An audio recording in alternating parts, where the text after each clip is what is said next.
वैशाख के महीने में पड़ने वाली एकादशी, चतुर्थी, प्रदोष, अमावस्या, पूर्णिमा, शिवरात्रि, ये सभी इतनी महत्वपूर्ण क्यों हो जाती है?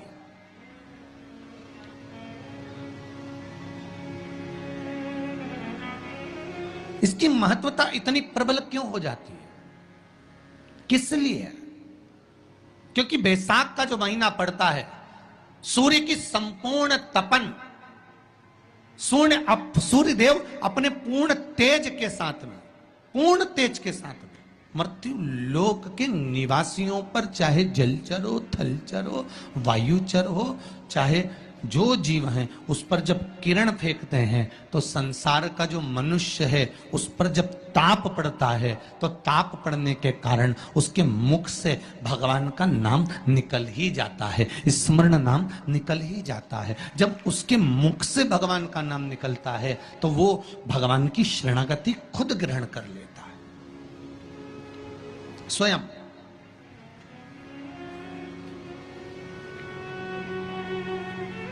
शरणागति ग्रहण कर लेना। बैसाख की पोथी पढ़ते हो आप लोग? आप में से अगर कोई पढ़ता हो बैसाख महीने की पोथी, तो उसमें एक वर्णन आता है। आप लोग तो जानते होंगे कि सोमवार की जो अष्टमी होती है, शंकर और पार्वती के मिलन का दिन होता है। किसके मिलन का है? जम के बोलिए। शिव और पार्वती के मिलन का दिन होता है सोमवार की अष्टमी का दिन। साल भर में लगभग 4 या 5 सोमवार की अष्टमी पड़ती है, इससे ज़्यादा नहीं पड़ती। पर भाग्यशाली हो आप सब, अब की बार तो लाइन से 2 बार पड़ रही है शायद एक सोमवार अष्टमी। शिव और पार्वती के मिलन का दिन होता है सोमवार की अष्टमी। इसमें मां जगत जननी जगदम्बा अपनी 64 योगिनियों को लेकर शंकर भगवान के सामने नृत्य करती हैं जब सोमवार की अष्टमी पड़ती है। जैसे शिवरात्रि का महत्व होता है उसी तरह सोमवार की अष्टमी का महत्व होता है।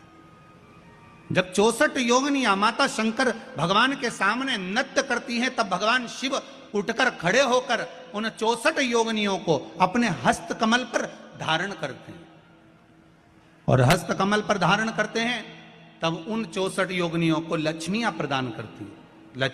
लक्ष्मी माता को वो 64 योगिनियां दी जाती हैं। लक्ष्मी मैया उन 64 योगिनियों को भगवान विष्णु के पास लेकर जाती हैं। भगवान नारायण उन 64 योगिनियों को ब्रह्मदेव के पास लेकर जाते हैं। उन 64 योगिनियों को ब्रह्मा जी ब्रह्माणी को प्रदान करते हैं। ब्रह्माणी उस 64 योगिनियों को ले जाकर माँ जगतजननी आद्य शक्ति को देती है। आद्य शक्ति उन 64 योगिनियों को ले जाकर शिव को समर्पित करती हैं। शंकर भगवान की कथा कहती है, सोमवार की अष्टमी पड़ने वाले दिन अगर बेलपत्र पर केसर का भाग लगाकर, ओम लिखकर केसर का ही तिलक लगाकर माँ आद्य शक्ति गणेश जी रिद्धि सिद्धि के नाम से 7 बेलपत्र शिव को समर्पित कर लाल वस्त्र में उसको बांधकर, जिसका व्यापार व्यवसाय या नौकरी सर्विस नहीं हो, बहुत कष्ट चल रहा हो, बहुत जिंदगी में दुख चल रहा हो, उसको 2-1 महीना रख कर देखो, बाबा लाइन लगा देगा आपकी संपदा की ओर, आपका हाथ पकड़ देगा। सोमवार की अष्टमी शिव को रिझाने की होती है, भगवान शंकर को मनाने के लिए, शिव को प्राप्त करने का एक साधन है। जिन लड़का लड़कियों का विवाह नहीं होता, सोमवार के अष्टमी के दिन अशोक सुंदरी वाली जगह, सबको मालूम है ना अशोक सुंदरी की जगह, अशोक सुंदरी वाली जगह पर 7 हल्दी की बिंदी रख दी जाए। लड़का लड़की जिसका विवाह नहीं हुआ उसका हाथ रख दिया जाए, और वही हाथ के छापे पीपल के वृक्ष पर 5 लगा दिए जाएं। महाराज 3 महीने में उसका विवाह पक्का हो जाता है। सोमवार की अष्टमी का इतना भाव है महाराज, सहज नहीं है सोमवार की अष्टमी। शिव और आद्य शक्ति का मिलन है सोमवार की अष्टमी। भगवान शंकर और पार्वती का मिलन। ऐसी कौन सी कामना है जो शिव पूर्ण नहीं करते? बस आपका विश्वास, आप उस पर भरोसा करना तो पूर्ण करना। पूर्ण भरोसा मतलब छोड़ दिया। पूर्ण भरोसा मतलब शंकर जी के मंदिर में नारियल नहीं फूटता है क्या? नहीं, क्योंकि पूर्ण समर्पित होता है। शिव जी को आधा चावल का दाना भी नहीं चढ़ता, पूर्ण चढ़ाई है। शिव जी को आधा फल नहीं चढ़ता, पूर्ण चढ़ता है। श्रीफल भी चढ़ेगा तो पूर्ण चढ़ेगा। शंकर भगवान के पास में आधे का कोई काम नहीं है, उनको पूर्ण समर्पण चाहिए। आपका पूर्ण समर्पण अगर आप दोगे तो शिव उसको स्वीकार कर। सहज सी बात कहेंगे, आपके जीवन के लिए बहुत काम आएगी। कोई पैसा लेकर भग गया, नहीं दे रहा ना, आप जरा शांति रखना, बहुत शांति रखिए। एक अलोना कंडा, कंडा जानते हो ना, जो अलोना कंडा किसको कहते हैं? एक होता है गाय का गोबर जिसको थाप दिया जाता है। ये जो थपा हुआ जो कंडा होता है, ये कभी भी यज्ञ में काम नहीं आता, आपको मालूम होगा। अब आज के जमाने में तो भले आप सब जानते ही हो कि लोग मानते तो कुछ है नहीं, पर जिस पर हाथ का छापा पड़ गया, थप गया, वो यज्ञ में, हवन में काम नहीं आता। हमारे बीच में दो संत बैठे हुए हैं, आपके भी स्मरण में रहा होगा कि जो थाप दिया जाए, जिस पर हाथ का छापा आदि पड़ जावे और उसको थाप दिया जाए, वो कंडा कहलाता है। और वो पूजन में या यज्ञ आदि में उसका क्रम नहीं है।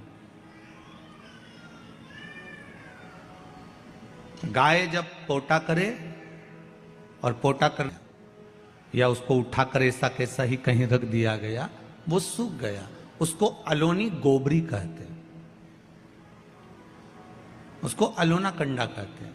उस पर कोई छापा नहीं डला है, उस पर कोई ट्रेडमार्क नहीं लगा है, उस पर कोई आपका हाथ नहीं छुआया गया है, उसमें कोई वस्तु की मिलावट नहीं है। वो गाय ने दिया और वो सूख गया, उसको अलोनी गोबरी कहते हैं, अलोनी भस्म कहते हैं।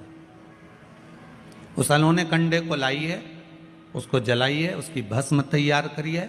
उस भस्म को तैयार कर कर उस भस्म को बेलपत्री के वृक्ष के नीचे रखकर और उसमें थोड़ा सा भाव, एक भस्म को थोड़ा सा भाव, उस भस्म का एक छोटा सा लिंगायत आकृति सिद्ध कर कर उसको बेलपत्री के वृक्ष के नीचे रखकर उसका पूजन करिए। और किसके लिए करना है? जो पैसे ले गया और दे नहीं रहा। आपने हाथ पैर जोड़ लिए, फोन कर लिए, 50 बार बोल दिया, 50 बार विनती कर दी, वो नहीं दे रहा ना, वो नहीं दे रहा। आप उसके लिए एक भस्म का लिंग तैयार कर कर उसका पूजन, उसका स्मरण कर कर उससे विनती कर लेना। बाद में उसी का विसर्जन उसी वृक्ष के नीचे जल डालकर धीरे धीरे नाम स्मरण कर कर छोड़ दें। उस भस्म का थोड़ा सा भाग लेकर आए, मस्तक पर तिलक लगाकर केवल एक बार या तो फोन पर बात कर लें या उसको बोल दें कि हमारा धन दे दीजिए। उसके बाद बाबा जाने और बाबा भस्मी धारी जा रहे। अब वो भूत भावन भूतेश्वर भगवान भस्म रमाने वाला रमैया मेरा शिव सब जान लेगा। आपको तो केवल एक बार उससे बात करना है या फोन लगाना, फिर बाबा के हाथ में। ये आपके जीवन में बहुत काम आएगा।